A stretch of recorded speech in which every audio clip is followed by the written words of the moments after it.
Welcome back, everyone. Whether you're gearing up for the next chapter or just want a refresher, we've got you covered. And hey, before we dive into the chaos of the games, don't forget to hit that like button and subscribe to our channel for more recaps, theories, and deep dives into your favorite shows.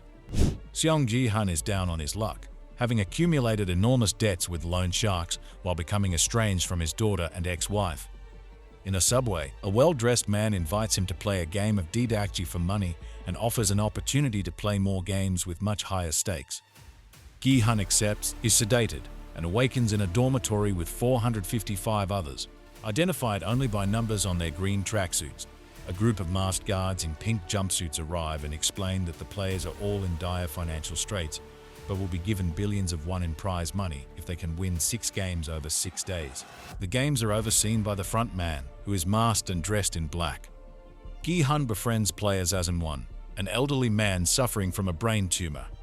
He also recognizes 2 other players, Cho Sang-woo, a childhood classmate who became an investment broker, and player 067, a pickpocket who stole Gi-hun's money after he won a horse race wager.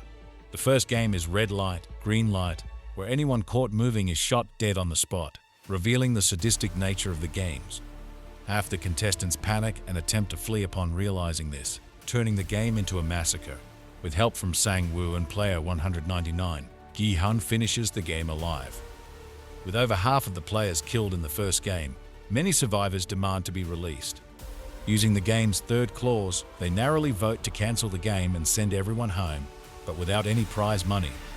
Back in Seoul, Gi-hun goes to the police, but no one believes him except Detective Jun-ho, whose brother received the same invitation card and has recently disappeared. The players are invited to re-enter the game, and many return out of desperation. This includes Gi-hun, whose mother needs surgery, Sang-woo, who is about to be arrested for financial fraud, player Sae-byeok, who does not wish to die in the outside world, player 067, who wishes to rescue her parents from North Korea and get her little brother out of an orphanage, player 199, a Pakistani migrant worker who attacked and gravely injured his boss for withholding his wages, and player 101, named Jang Deok-soo, a gangster on the run from gambling debts and his ex-bosses. Jun-ho secretly follows Gi-hun when the guards pick him up. Jun-ho successfully infiltrates the games by disguising himself as a masked worker, and it is revealed that the location is a remote island. The players are now more prepared and start forming alliances. Gi-hun, Sang-woo, player Sae-byeok, and player 199 team up. Player 067 explores an air vent and witnesses workers melting pots of sugar. The second game is revealed to be P-popki, where each player must perfectly extract a stamped shape from a Dalgona honeycomb candy under a 10-minute time limit. Gi-hun ends up picking the most difficult shape, an umbrella. Still, he is able to complete the game by licking the back of the honeycomb to melt it. Player 212, a rowdy and manipulative woman, helps Deok-soo complete the game with a smuggled lighter. A player about to be executed takes a guard hostage and forces him to unmask. Shocked that the staff member is a young man, the player shoots himself, and the front man kills the guard for revealing his identity. Player 111, a disgraced doctor, secretly works with a handful of guards to harvest organs from dead players to sell on the black market in return for information on upcoming games. When Deok-soo kills a player accusing him of taking extra food, the guards do nothing to stop him, and the prize money's value is increased. Realizing they can freely kill other players to raise the prize money, Deok-soo and his gang start a massive riot after lights out, resulting in players attacking each other. Gi-hun's group survives and exchanges names to build trust. Player 199 is Ali Abdul, and player 067 is Kang Sae-byeok. Player Gi-hun, because of his brain tumor, has trouble remembering his name. Player 212, named Han Mai-nyo, has sex with Deok-soo. In the third game, players are told to form groups of 10. For Gi-hun's team, Sae-byeok recruits player 240, a girl close to her age.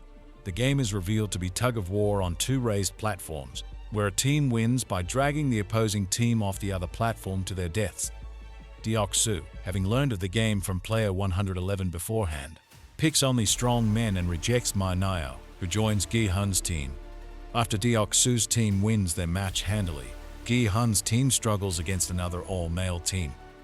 Gi-hun's team wins their tug-of-war match with player Sae-byeok's strategy and Sang-woo's quick thinking. anticipating another riot. They build a barricade and spend the night taking turns on guard. But Deok-soo's team does not attack. Gi-hun reminisces on a similar situation from 10 years ago, when he and many other workers from an automobile factory protested a mass layoff, which caused the failed trajectory of Gi-hun's life. Jun-ho witnesses the organ harvesting racket. As the guard whose identity he stole took part in it, player 111 turns on the racketeers when the guards are unable to tell him what the next game is. Everyone involved in the racket, except Jun-ho, is eventually killed, including player 111. The front man begins a facility-wide manhunt for Jun-ho, who breaks into the front man's office. Jun-ho learns that the game has been running for over 30 years and that his elder brother, Hwangin-ho, was the winner in 2015. The players see the bodies of player 111 and his co-conspirators strung up for cheating and are assured that the games are designed to give every player a fair chance without discrimination. For the fourth game, players are told to pair up, but discover that instead of working as a team, they will have to play against their partner in a marble game of their choice. Whoever gets all their partner's marbles within 30 minutes will win and survive. Sae-byeok and player 240, named Gi-hun, share their life stories. Gi-hun sees Sae-byeok has more to live for and sacrifices herself. Sang-woo tricks Ali into giving up his marbles and wins. Deok-soo wins against his partner and henchman, player 278. Gi-hun exploits player Sejun-won's dementia to defeat him, only to discover that the old man was aware of the deception the entire time. Player Sejun-won, who remembers his name as Il-nam, allows Gi-hun to win anyway, as he is his Jiganbu trusted friend. Gi-hun and Sae-byeok are traumatized by the deaths of their friends. The players return to find Minaya, who did not have a partner for the marbles game, still alive, having been given a free advantage to the next game. Foreign VIPs, who had been wagering on the games remotely, arrive to watch and wager on the following rounds live. Jun-ho, posing as one of the masked servants, is sexually propositioned by one of them. In a private room, he attacks the VIP, records his confession, and escapes the island. Meanwhile, the fifth game has players crossing a 2-panel wide bridge, where the panels are each made of either tempered or regular glass, the latter of which cannot support their weight. The players at the front of the line fall to their deaths as they progressively test the panels. Deok-soo refuses to move despite the clock ticking, daring others to pass him. Minaya grabs him and, as revenge for betraying her, pulls him down with her to their deaths.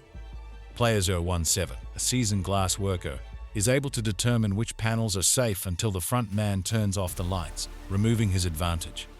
With time running out, Sang-woo pushes player 017 to his death, revealing the last trick panel.